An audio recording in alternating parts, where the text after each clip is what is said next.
Bom dia, pessoal. Vamos dar início à aula dessa manhã.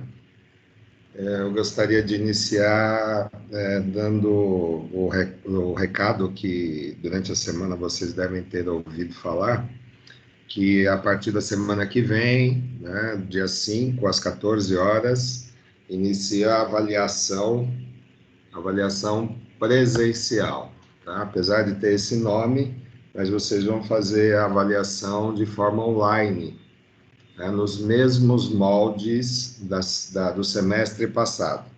Então, repetindo, a partir da semana que vem, às 14 horas do dia 5, né, estará valendo as avaliações das disciplinas desse semestre.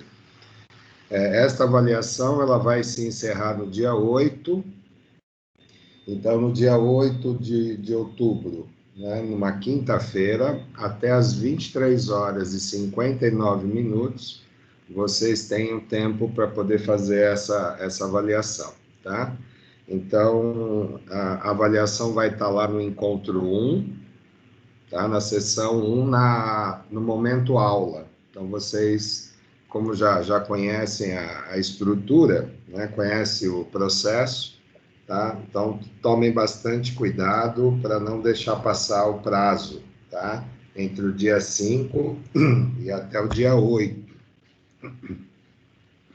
E aí, qualquer dúvidas, eu estarei aqui no dia 9, né, pela manhã, comentando a respeito da prova, né, fazendo as considerações que vocês quiserem que eu faça, né, para a gente poder dar início aí ao segundo bimestre, né, desse ano de 2020. Então, fica dado aí o recado para que vocês realmente tomem bastante cuidado, façam a prova, a avaliação com bastante cautela, com bastante atenção, e desejo que todos vocês tenham um bom aproveitamento, né, nessas avaliações da semana. Bom, falando um pouquinho do que nós tratamos na aula passada, nós falamos dos agentes de auditoria, de RH, os períodos que normalmente acontecem essas auditorias, e os fatores que influenciam essas auditorias, tá? Então, nós comentamos na aula passada que a auditoria, ela pode ser feita, né? Pode não, ela normalmente é feita, né, a partir de uma análise das políticas e práticas adotadas pela empresa, né? Então, muito se tem com relação a acordos, convenção coletiva, normas e procedimentos. Então, normalmente, o gestor de RH, ele faz esse tipo de auditoria justamente para controlar os processos, saber se existe realmente algum problema, tá? E avaliando o funcionamento desses processos. Então, nós sabemos que, principalmente depois da pandemia, muito se teve de alteração nos processos, desde o e-social implantado no Brasil. Nós estamos aí em constante transformação, aprendendo, né, como que funciona o sistema, aprendendo as inconsistências que o sistema apresenta, né? Então, é um aprendizado constante. E, óbvio, né, que é necessário que as políticas e práticas adotadas pelos recursos humanos, elas sejam constantemente verificada, constantemente atualizada, para que não haja nenhum tipo de prejuízo na condução desses processos, tá? Então, nós vimos também que existem aí 3 perspectivas, né, que podem auxiliar, né, no processo de auditoria, né, que é a contratação de um auditor externo, caso a empresa não tenha, né, dentro dela uma pessoa capaz de poder fazer isso, né? Muitas vezes, isso é importante que eu diga para vocês, que nem sempre aquele ou aquela pessoa que executa a atividade, ela consegue ter uma visão de fora, observando o que está sendo feito. Então, quem faz, normalmente, e pelo dia a dia, pode cometer algum engano de não prestar atenção num determinado ponto, num determinado item do procedimento, e chega no final de período, no final de exercício, e acaba encontrando alguma inconsistência, algum erro, pelo simples fato de que quem faz, dificilmente tem essa capacidade de poder fazer auditoria daquilo que realmente faz, tá? A segunda perspectiva são equipes de auditoria interna, com apoio da área de recursos humanos. Então, cada departamento, em especial a área de recursos humanos, fazer uma auditoria, de outros processos que não estejam realizando. Então, um processo, fazer auditoria de outro. Aí há condição melhor de se poder encontrar determinados pontos de inconsistência. E a terceira perspectiva é a equipe de auditoria interna com auxílio de um auditor externo, orientando os pontos-chave que precisam ser observados para, de fato, não perderem de vista qual é o objetivo de uma auditoria, que é apontar as inconsistências, verificar essas inconsistências e o porquê essas inconsistências, ou erros, se vocês quiserem tratar dessa forma, tá? De que forma que esse erro foi cometido, em que circunstâncias esses erros foram cometidos, e principalmente apontar quais foram os possíveis prejuízos, ou má condução do processo que possa ter trazido prejuízo para a empresa. Então, esse foi o aspecto mais importante, os pontos principais, que nós tratamos na aula passada. Agora, a seção 2.2, ela trata da coleta e fontes de informação para a auditoria. Então, como coletar e de onde coletar essas informações para que se realize essa auditoria.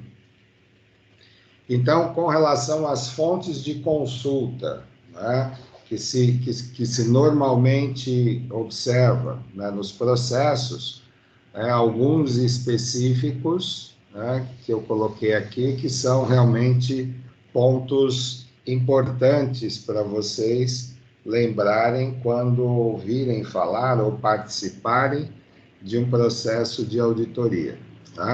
Primeiro e mais importante, processo ou documento, é a descrição e especificação de cargos. Eu lembro vocês todas as vezes, o profissional de RH, ele trabalha com documentos, ele não trabalha somente fazendo coisas que se pede para fazer, Nós temos documentos que nós precisamos seguir, normas e procedimentos. Então, nenhuma empresa consegue administrar suas operações se não houver um controle muito próximo dos seus procedimentos. Então, a análise, a auditoria, verificação da descrição e especificação de cargos é o ponto inicial para nós pensarmos em RH. Sem esse documento, sem esse perfil de cargo realmente definido, não se pode falar em trabalho de RH. Porque tudo começa aqui. Tudo começa quando a empresa decide contratar o primeiro empregado, ela vai descrever quais são as atividades que vão ser exercidas por esse cargo, antes até de ter alguém prestando serviço nesse cargo. Eu lembro vocês de que antes que a empresa, abra as portas para oferecer emprego para qualquer cidadão brasileiro, é necessário que se tenha um cargo para se oferecer para esse indivíduo. E o cargo ele tem especificação. Tá? Por que ele tem especificação? Porque se você olhar na carteira de trabalho, na sua carteira de trabalho, logo abaixo, na página de registro do empregador, lá estará as informações da empresa, normalmente se bate um carimbo ali, ou uma etiqueta, com o nome da empresa, CNPJ, que você está prestando serviço. E logo abaixo, está escrito lá, cargo. Que cargo você vai ocupar? Qual é a função que você irá desempenhar? Tá? E logo ao lado do cargo está escrito CBO, que é a Classificação Brasileira de Ocupações. Então, tem código. Então, cada cargo no Brasil tem um código. Vocês podem pesquisar isso na base do CBO. É só colocar lá no Google CBO e, por exemplo, consultar o código do cargo que você ocupa na empresa atualmente. Então, descrever o cargo, especificar o cargo, o que é necessário de experiência, o que é necessário de conhecimentos formais, diplomas, certificados. Esse documento é o que dá origem à área de recursos humanos. Tá? Então, o primeiro empregado, quando ele entra, é necessário que ele tenha um cargo para desempenhar. E esse cargo precisa ser descrito. Quais são as funções? O que ele vai fazer? O que ela vai fazer no dia a dia? Então, esse é o primeiro e mais importante documento para vocês entenderem que nós trabalhamos também com normas e procedimentos. Tem alguma dúvida com relação a isso, pessoal? Bom dia para quem chegou depois do início da aula. Bom dia, professor. Tudo bem, Martinelli? Tudo. Tem alguma dúvida sobre a importância da descrição e especificação de cargos? Não. Você tinha noção disso quando começou o curso? Não, nenhuma. Então, mas essa explicação para você é coerente? Sim, muito. Porque o RH ele começa, na administração dessas funções. Sim. Quem é que vai codificar o cargo? É o RH. Sim. Entendeu? Então, é para vocês, quando saírem desse curso, vocês terem uma visão administrativa da área de RH. Como é que se administra a área de recursos humanos, entendeu? Entendi, professor. Mais alguém tem dúvidas? Thales, Nicole, Mirella, Giovana, já conversei. Quem falou?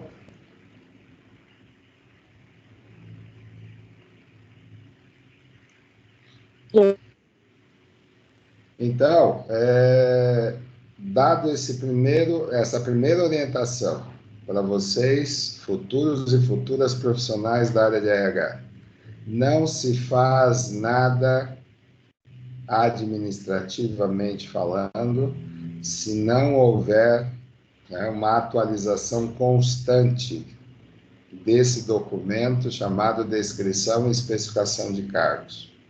E eu digo mais, esse documento ele é um documento jurídico, utilizado em reclamações trabalhistas. Ele serve de comprovante para o juiz analisar o que realmente aquele cidadão que está pleiteando alguma coisa, o que realmente ele fazia na empresa. Tá? Então, ele é um documento extremamente importante para a área de RH. Segundo momento, segunda fonte de informação, tá? O recrutamento e a seleção. Então, não preciso de dizer muita coisa de que a descrição de cargos, por ser importante, por definir as funções de cada cargo numa empresa, ele será o documento que vai ser utilizado no recrutamento. Então, o recrutamento utiliza essas informações para poder divulgar a vaga e utilizando do seu conhecimento para definir se será um recrutamento interno, se será um recrutamento externo, se haverá a necessidade de se fazer aí um combinado entre o interno e o externo, o que nós chamamos de recrutamento misto. Então, a divulgação da vaga, ela parte de algum lugar. Como é que eu vou anunciar que eu preciso do cargo X, que conheça Y e que tenha X anos de experiência? Da onde sai isso? Não sai da cabeça do recrutador.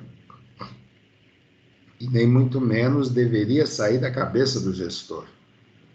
Tá? O que deve ser feito é documentar essas informações. Então, o recrutador, com base nesse documento, ele vai buscar nesse documento as principais informações para ele divulgar a vaga. Tá? Analisando qual é o meio de comunicação mais viável para a empresa, levando em consideração o recrutamento interno tem suas vantagens e suas desvantagens, igual ao recrutamento externo, igual ao recrutamento misto, mas sempre levando em consideração a relação entre custo e benefício. Tá? Então, existem indicadores de desempenho que medem a eficiência de um recrutamento. Nós temos aí taxa de fechamento de vagas, quanto tempo essa vaga ficou em aberto antes de ter um currículo da empresa, enfim. Turnover, todas essas medições para se ter certeza se realmente aquele processo chamado recrutamento ele está atendendo às necessidades da empresa. Depois de feito o recrutamento, que segue aí praticamente 4 etapas, o recrutamento ele vai analisar o que está escrito na descrição e especificação de cargos, o recrutamento ele vai definir como ele vai divulgar essa vaga. Terceiro, o recrutamento vai triar os currículos que recebe, vai separar os currículos, comparando os currículos com a descrição de cargos e, por fim, vai elaborar uma lista de candidatos. Então, essa lista de candidatos são os candidatos que mais estão adequados com a descrição e especificação do cargo. Então, lembrem bem disso. O candidato que precisa se adaptar ao cargo e nunca o cargo ser construído em função de alguém. São dos erros mais graves que existem em empresas que criam vagas de emprego, olhando para alguém que já existe na empresa, alguém que já trabalha na empresa. Esse é um dos grandes erros que a área de recursos humanos pode cometer. Porque o gestor, ele pode chegar lá no RH e dizer assim, olha, eu preciso de abrir essa vaga, mas a pessoa tem que ser igual ao José da Silva que trabalha comigo. Isso não existe. Como é que eu posso encontrar alguém igual? Não tem como. E muitas vezes o profissional de RH cai nessa armadilha. E aí demora para encontrar, fica cada vez mais caro o processo de recrutamento, pelo tempo que se leva, né? Mas não vai encontrar alguém igual. O que precisa é que alguém de fora ou de dentro esteja adaptado, esteja encaixado com as especificações daquele cargo. E aí sim é o trabalho correto. A seleção, né, que é o subsistema seguinte do recrutamento, ele vai pegar essa lista de candidatos e vai executar a sua atividade de selecionar, usando técnicas, usando métodos, para selecionar dentro da lista de candidatos aquele ou aquela, né? E aí eu coloco também no plural, né? Aqueles ou aquelas que estejam realmente, sejam potenciais colaboradores no futuro. Então, a seleção tem essa responsabilidade. Mas com base em que haverá a seleção? Com base na descrição, especificação de cargos. Não se pode desviar do documento original. Então, isso eu vou falar muitas vezes com vocês, para justamente vocês não cometerem esse erro. Esse é um erro primário de quem começa a trabalhar na área de RH. Depois nós temos a administração de pessoal. Então, saber, né, se no processo admissional todas as regras, né, foram cumpridas, tá? Então, repito, com o e-social muito se mudou, né, com relação às rotinas. Então, registros, documentos, a parte de salários, os benefícios, se todos essas rotinas, elas estão sendo cumpridas de acordo com a legislação.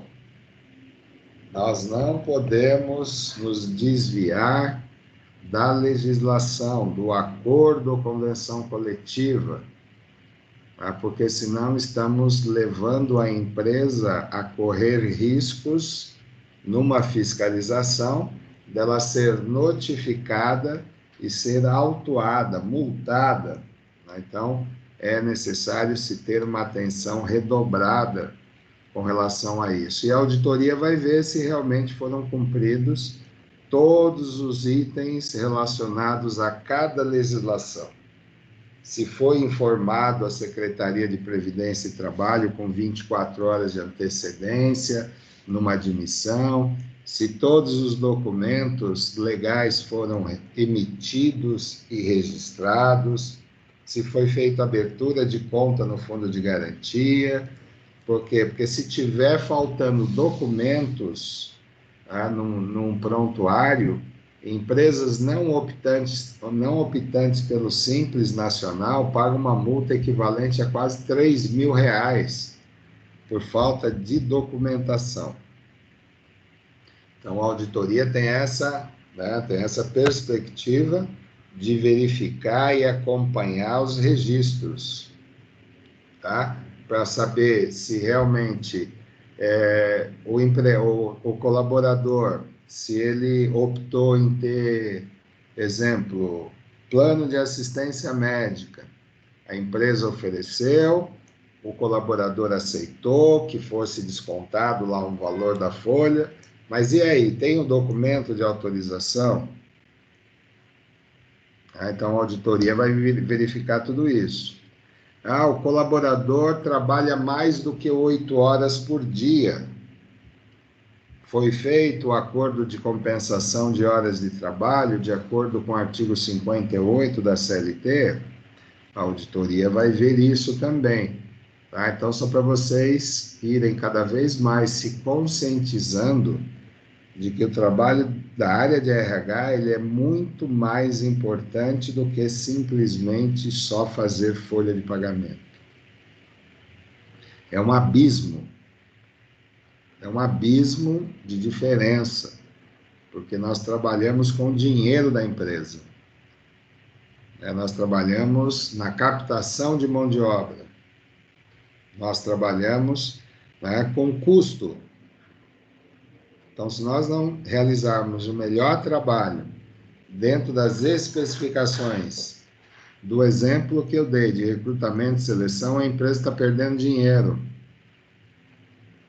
Porque não basta fazer um trabalho brilhante de recrutamento e seleção e o candidato, depois que entra para trabalhar, fica lá 3 meses e depois sai. Né? Claro que não existe 100%, né? 100% de que a gente vai conseguir ter alguém que fique a vida inteira trabalhando na empresa. Isso é impossível. Mas quanto mais próximo do possível, né, isso vai dar o brilho que a área de recursos humanos espera de todos vocês. Então, um trabalho conjunto com o gestor, para que realmente isso seja feito e seja administrado a 4 mãos. As mãos do RH e as mãos do gestor. Outro item importante, prática de treinamento e desenvolvimento. Tá? Eu quero dizer para vocês com todas as letras de forma bem calma, bem tranquila. A área de recursos humanos não treina ninguém, a não ser o treinamento numa integração, né? A não ser que seja um treinamento interno da área de RH, o gestor treinando o colaborador do RH, mas nós somos responsáveis pelo processo de recursos humanos na área de treinamento.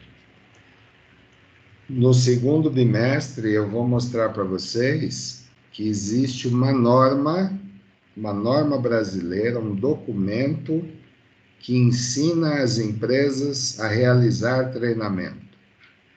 É uma norma brasileira que foi escrita em 1999, junto com o órgão chamado ISO, que vocês devem conhecer, né? Talvez conheçam como ISO 9000, ISO 14000. Tá? Então, essa norma brasileira da área de RH, ela está inserida, né, dentro da ISO 9000.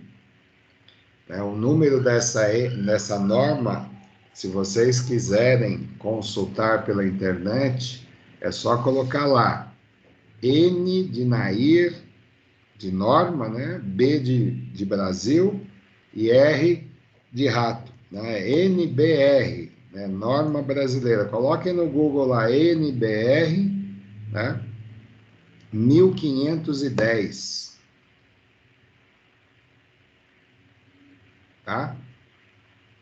Então, vocês vão ver que tem lá a norma brasileira que trata justamente dessa questão do treinamento e desenvolvimento, tá? Então, precisamos ter realmente o devido cuidado para não cometermos nenhum tipo de, vamos dizer assim, de engano, né? Pensando que nós, né, treinamos. O RH, ele é o responsável pelo treinamento. Não, ele não é responsável pelo treinamento. Ele é responsável pelo processo. Processo de treinamento. Então, quem vai definir o colaborador que precisa de treinamento, a empresa vai autorizar investimento, não é o RH. Quem vai solicitar autorização para a diretoria chama-se gestor, chama-se chefe, é aquele que conduz as atividades. Quem desenvolve a carreira de um colaborador não é o RH. Quem desenvolve a carreira do colaborador é o gestor. Então, o RH é responsável pelo processo.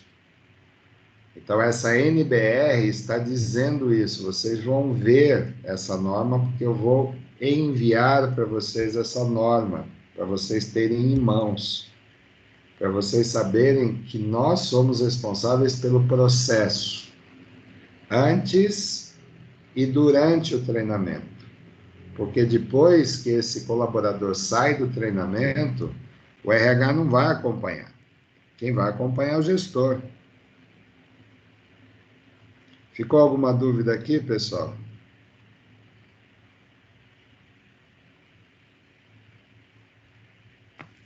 Não, professor. Só corrigindo uma informação, não é NBR 1015, não, tá? É 10.015, tá? Não é 1015, não. Professor, de quanto que era a multa? Pois não, Thales, pode falar.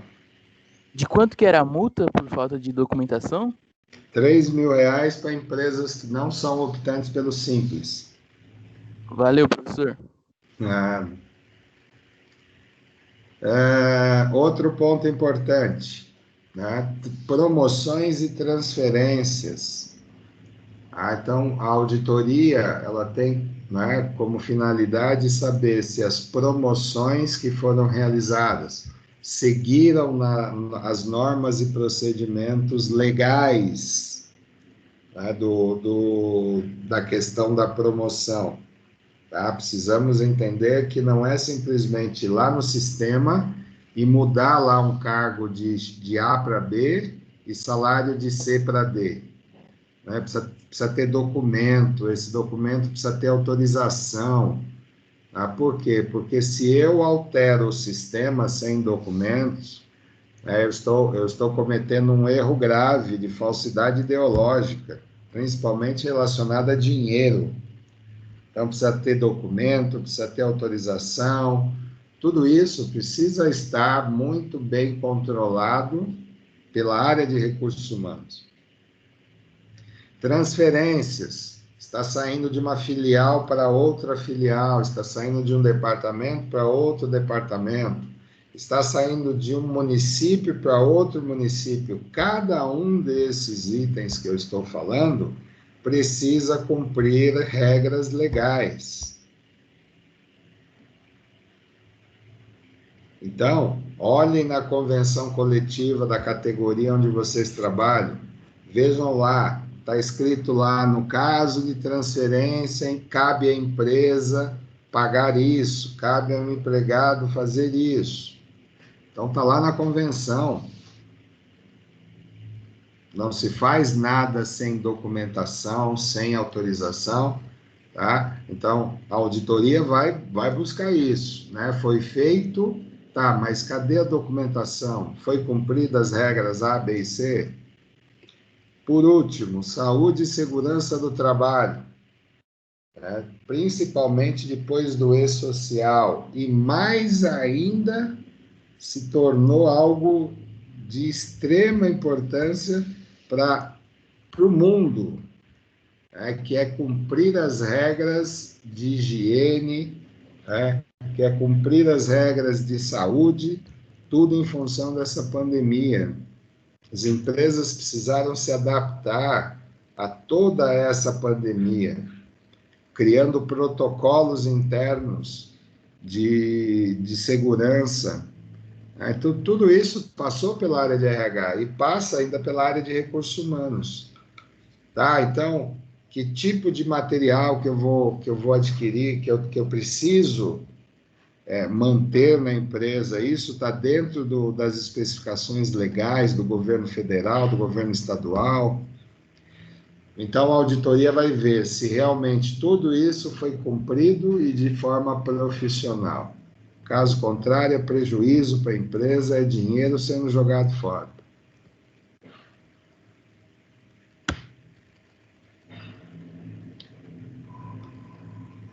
Então, aqui eu já disse que a auditoria ela tem uma estrutura, né, que eu falei para vocês lá atrás, quando eu mostrei que a auditoria ela vem da contabilidade, né? E a contabilidade cria o seu protocolo, passo a passo, para se fazer uma auditoria, que eu já passei para vocês, e é tema da avaliação da semana que vem. Então, essa auditoria, ela precisa buscar elementos, né, informações, nos mais diversos lugares. É na CLT, no acordo coletivo, é na convenção coletiva, é no manual de procedimentos da Receita Federal. Tudo isso precisa ser observado, né? E saber se realmente o RH ele mantém, né, os indicadores de eficiência, eu chamo de desempenho, né, atualizados, para que realmente haja um controle muito próximo, para se evitar possíveis erros na condução de qualquer rotina. Planejamento de auditoria. Como é que se planeja uma auditoria em RH? Né? Então, identificar a situação da empresa em relação às pessoas, tá? Analisar se a divergência entre o desempenho da empresa e as práticas de pessoal. Tá? Um exemplo bem simplório para vocês foi realizada a folha de pagamento, foi entregue o holerite para cada colaborador, e aí vem o colaborador e faz uma reclamação de que não houve determinado pagamento. Vem o outro colaborador e reclama de mais alguma coisa.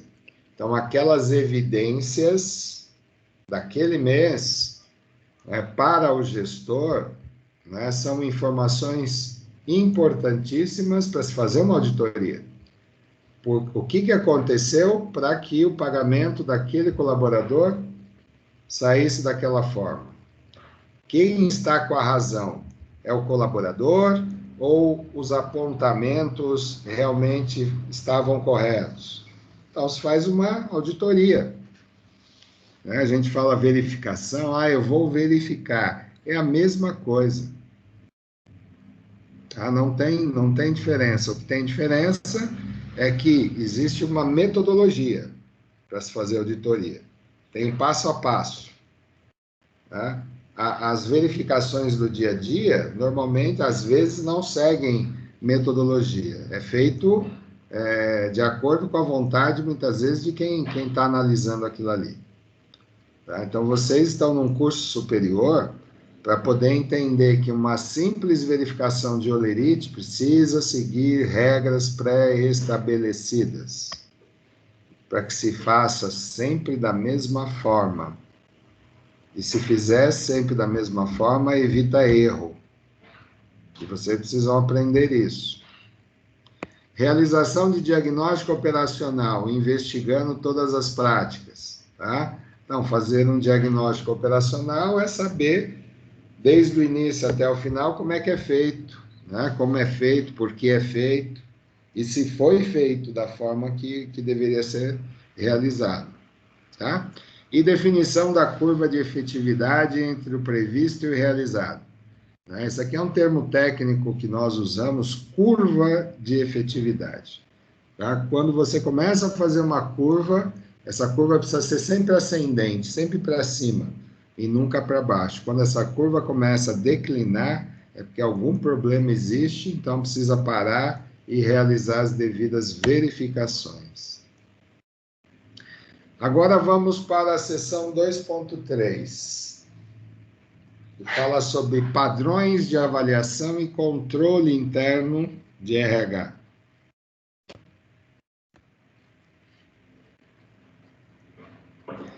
Então, acabei de falar para vocês, tá? Se houver um padrão de procedimento, o erro ele se afasta.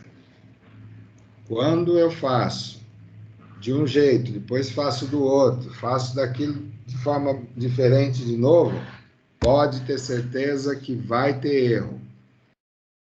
Então, os padrões, eles precisam ser observados, vocês precisam entender o que são padrões. Então, se eu, para chegar do ponto A até o ponto C, eu preciso primeiro passar pelo ponto B, eu vou realizar uma tarefa seguindo padrões. Então, o padrão está escrito lá. Você tem que sair do A, ir até o B, para depois chegar no C. Se você quiser dar um pulo, um salto, não, eu vou do A para o C, pode ter certeza que vai acontecer erro. Por mais atenção que vocês tenham, por mais responsabilidade que vocês tenham, vai ter erro. Acreditem em mim. Vai ter erro. Tá?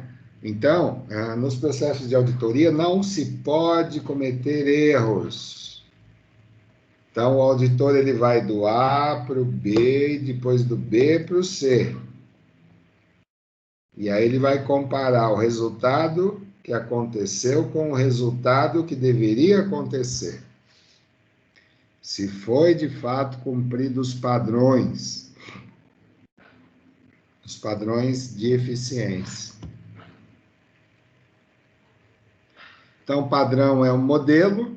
Então, você, toda vez que for fazer alguma coisa, tem que pegar esse modelo, ler o modelo. Claro que, num determinado tempo, aquilo se torna mais tranquilo, porque você decorou o modelo.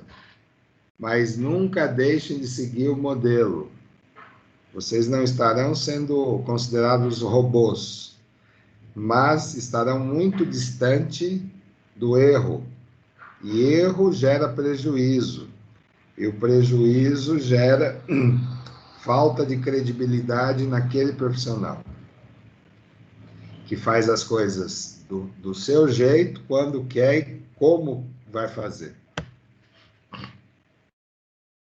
Então, nós temos padrões de quantidade, tá? Então, um gestor de RH, ele vai administrar as informações daquele mês, repassando isso para os gestores, né? Quantificando, né, número de empregados, a taxa de saída em relação às entradas, que é o turnover, os acidentes, absenteísmos, sempre buscando a causa de tudo que pode acontecer de prejuízo para a empresa. Tá? Outro padrão de qualidade. Primeiro falamos de quantidade. Segundo, nós estamos falando de padrões de qualidade. Exemplo disso, né? Pesquisa de clima organizacional. Então, a pesquisa de clima organizacional, apesar de se trazer um índice percentual, mas a coleta de informação, ela é realizada com base em percepções individuais. Então, aquilo que um colaborador enxerga sobre a empresa pode não ser igual a do seu colega que trabalha no mesmo departamento. Por isso que ele é qualitativo e não quantitativo. Padrão de tempo. Quanto tempo precisa ter para fazer uma integração? Quanto tempo precisa ter para fazer uma contratação? Fala, Thales.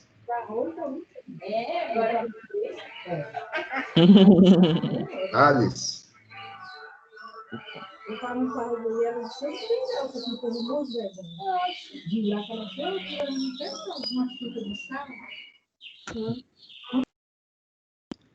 Então, pessoal, ô Thales, depois você desliga seu microfone, tá? Eu tive que desligar porque estava interrompendo aqui, tá? Um padrão de tempo, como eu disse, né? Então, é necessário que o gestor de RH defina qual é o tempo necessário para fazer uma contratação. Quanto tempo é necessário para se fazer um registro, tá? Integração, por exemplo, tá? E criar padrão de custo. Tá? Então, padrões de custo significa prever quanto que vai gastar. E isso é possível dentro daquilo que a gente chama de gestão de pessoas.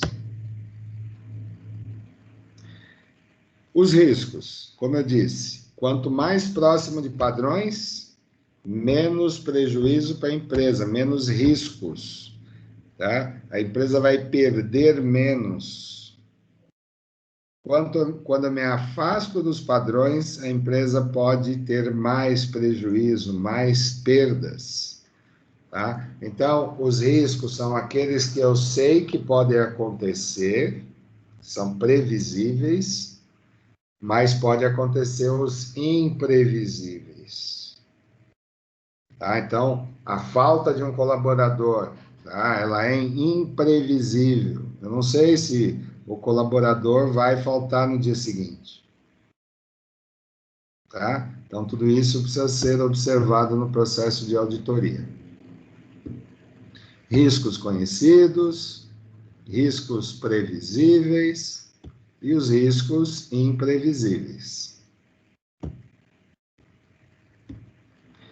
Então, para administrar, né, esses possíveis riscos, existem 4 etapas.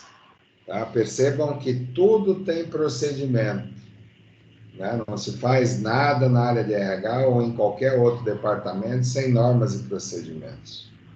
Não é da vontade de quem faz, né? É vontade da empresa. A empresa que define essas regras. Então, primeiro, avaliação dos riscos. Tá? Então, há necessidade de se avaliar antes de se fazer, avaliar os riscos. Analisar as probabilidades desse risco acontecer.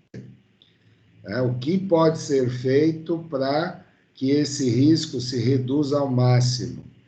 E cada vez que houver uma auditoria, aprender com essa auditoria, para cada vez mais se aprendendo, cada vez mais não se cometer equívocos ou caminhos diferentes, para se chegar a um objetivo positivo para essa empresa. Esses 2 conteúdos, eles são conteúdos mais curtos, né? Então, eu gostaria de propor a vocês agora, antes da gente finalizar o 2.4, a gente dá aquela pausa de 10, 15 minutinhos, a gente volta e a gente vai encerrar aí o conteúdo da manhã de hoje. Tá bom, pessoal? Daqui 15 minutinhos eu volto e a gente finaliza, tá bom? Até já.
Vamos lá, pessoal, vamos retomar? Que é um conteúdo também um pouco estreito, então a gente consegue passar por ele, né, num tempo menor também. Então, o 2.4, ele fala sobre as fases e estrutura de um plano de auditoria para os diferentes subsistemas de RH. Então, pessoal, eu peço realmente bastante atenção a vocês sobre esses critérios, tá? Em nenhum momento se consegue administrar qualquer processo se não houver um controle muito próximo, né, e constante de cada fase dessa operação. As empresas, elas fazem isso, elas controlam todas as operações. Por onde? Pelo resultado final. Se o resultado final não atinge as metas e objetivos, algum problema aconteceu. E aí precisa voltar ao processo para se saber aonde que aconteceu, né, esses determinados erros. Então, por mais que vocês pensem que vocês sabem fazer, por mais que vocês pensem que é tranquilo fazer, tomem sempre cuidado. Por quê? Porque vocês estão administrando dinheiro que não é de vocês. Tá? Se coloquem no lugar do empresário, do dono da empresa. Né? A administração precisa ser muito, mas muito bem controlada. Então, a auditoria, né, ela tem essa perspectiva das fases. Né? Primeiro, se baseia em verificações, como eu acabei de dizer. Tá? Então, por onde que a empresa analisa a eficiência e eficácia da sua empresa? No resultado final, nos números. Então, o administrador, ele pega, né, o balanço da empresa, né, e ele vai olhar o resultado final. Está dentro daquilo que se esperava? Sim. Então, os processos cumpriram, né, o seu dever. Né? Cumpriram os padrões de qualidade. Não, o resultado não foi satisfatório. Aí precisa se voltar todo o processo para saber aonde está a causa do problema. Tá? O acompanhamento, é necessário, o gestor de RH ele precisa acompanhar, ele precisa supervisionar, né? E não somente verificar no final do exercício. Tá? Registros. Nós trabalhamos na área de RH com registros. Esses registros, eles são, vamos dizer assim, os registros não, mas as regras para se realizar os registros, né, são regras legais, regras jurídicas.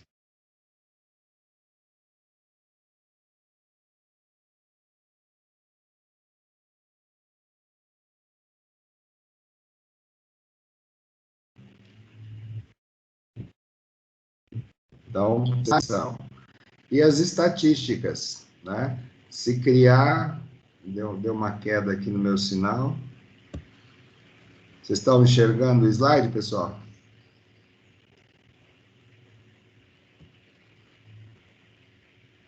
Alguém fala comigo?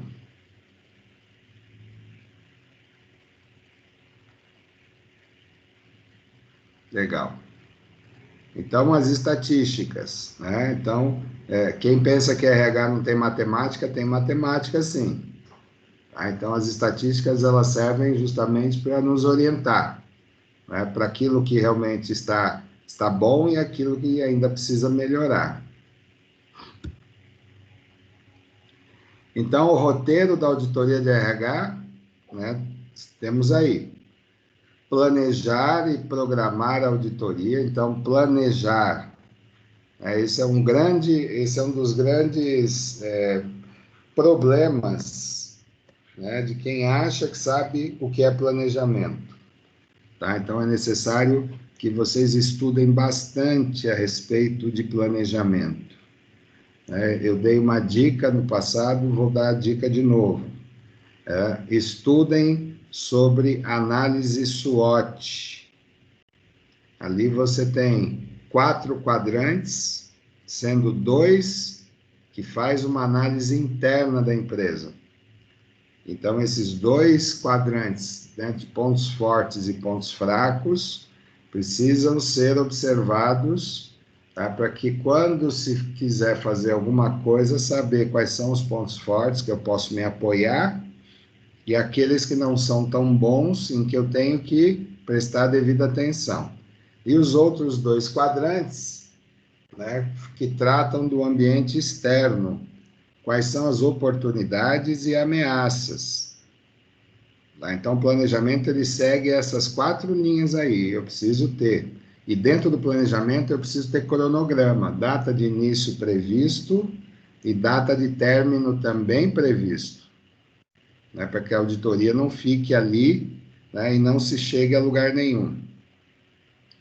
Estabelecer recursos, o que é necessário para que seja feita. Eu preciso de pessoas, eu preciso de documentos, e aonde eu quero chegar nessa auditoria, né? O que eu espero encontrar?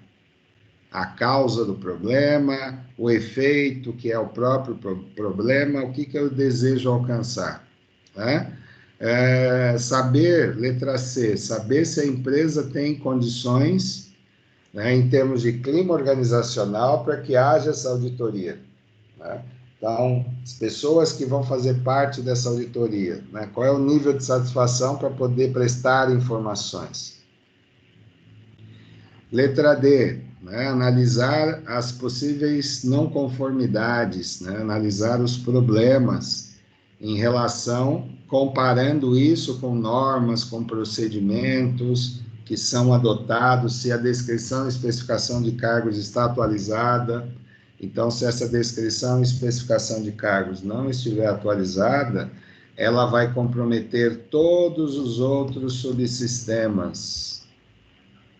Então, eu preciso saber quais são essas normas e procedimentos para poder fazer a comparação, para, no final, fazer um diagnóstico, né, das operações, das técnicas que estão sendo utilizadas, do tempo que está sendo gasto para fazer determinada operação ou atividade, e saber até que ponto as técnicas utilizadas elas estão trazendo benefícios, ou se eu vou precisar trocar de técnicas, se eu vou precisar ensinar melhor as pessoas que estão realizando, se eu preciso me aproximar como gestor dessas pessoas e ensinar um pouco mais aquilo que precisa ser ensinado. E quais são esses procedimentos no caso de uma auditoria, né? Então, eu não sei se vocês já tiveram gestão de projetos, mas o levantamento prévio das informações, né, ela necessita da definição de objetivos geral, objetivo específico, por que essa auditoria ela é importante. Então, tudo isso chama-se escopo. Escopo do trabalho é como se fosse uma programação, né, que deve ser realizada, tá? Fases da execução, como eu disse, precisa ter cronograma, e nesse cronograma dizer qual é o passo 1, qual é o passo 2, o 3, o 4, e justamente levando em consideração o objetivo, né, buscar as causas dos problemas, e não ficar parado só olhando o problema acontecer, né? Busca a causa, que aí esse problema tende a desaparecer. Letra C, que é o acompanhamento, gerenciamento, né, do cumprimento das normas da empresa. Então, vocês precisam ser, vamos dizer assim, leitores muito, muito bons, né, porque vocês vão precisar ler acordo coletivo, convenção coletiva, vão ter que buscar informações sobre manual de procedimento da Receita Federal. Então, todos esses documentos precisam ser observados. Vocês não vão precisar ler a CLT inteira, mas os artigos mais importantes vão precisar ler bastante, tá? E a elaboração dos relatórios, né? Às vezes pode ser fácil, mas elaborar um relatório, ele precisa registrar aquilo que vocês estavam procurando, né? Desde o início lá da letra A. E o que tem desse relatório, né? O objetivo e até que ponto o problema existe, quais foram os procedimentos utilizados, e aí fazer uma comparação com os procedimentos que deveriam ser utilizados, né? Então, para se fazer determinada atividade, foi escolhido esse caminho, mas o correto deveria ser esse outro caminho. Então, fazer uma comparação para saber se realmente esse outro caminho escolhido realmente ele não trouxe nenhum prejuízo, né? Então, os procedimentos que foram aplicados, quais foram as limitações, quer dizer, o que trouxe de problema, né? O que foi encontrado para que fosse gerado esse problema, descrever passo a passo o que foi feito e o que deveria ter sido feito, os riscos que a empresa está correndo, né? E as conclusões, né? E recomendações do auditor, né? Então, conclui-se que o procedimento não atendeu, aliás, a atividade não atendeu os procedimentos necessários. Recomendação: rever os procedimentos, reavaliar a conduta de quem está realizando a atividade, né, e procurar corrigir essas atividades. Então, é isso que se espera num relatório final de auditoria na área de recursos humanos. E aí, pessoal, a gente encerra o primeiro bimestre, a parte de auditoria, tá? O segundo bimestre nós vamos trabalhar um pouco mais com consultoria, né? Que está dentro do meu escopo de trabalho também, porque eu sou auditor e consultor. Eu gostaria de saber se vocês têm dúvidas com relação a algum ponto que eu abordei. Gostaria de ouvir vocês. Oi, professor, bom dia. Consegui, acho que falar hoje. Bom dia, Érica. Eu fiquei vendo sua mãozinha. Eu estava no computador, aí não funciona, vem pro celular, não tem jeito. Que bom, que bom. Eu percebi que você estava com dificuldades e a Giovana tinha me comentado a respeito também. Mas me diga, Érica, alguma dúvida com relação a isso? Isso não, com Não, relação a... professor, nenhuma. Você percebeu o tamanho da responsabilidade da nossa área, Érica? Sim, muito, né? Preparada para avaliação semana que vem? Tô estudando, professor. Espero que tire um 10 aí. Eu tô torcendo para isso, viu, Érica? Estou torcendo mesmo. Obrigado, Érica. Giovana,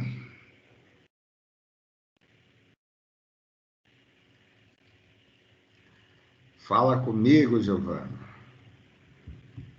Oi, professor, tô aqui.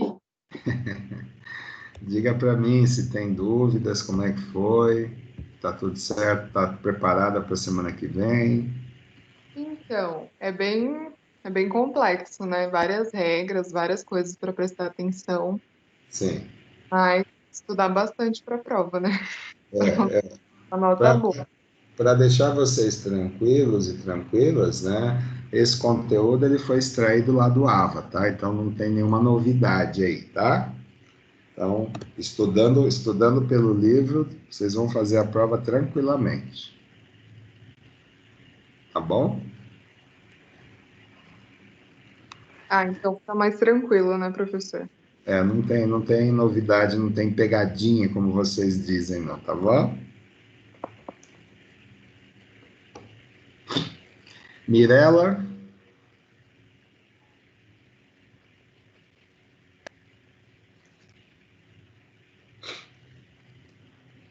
Mirela saiu. Thales,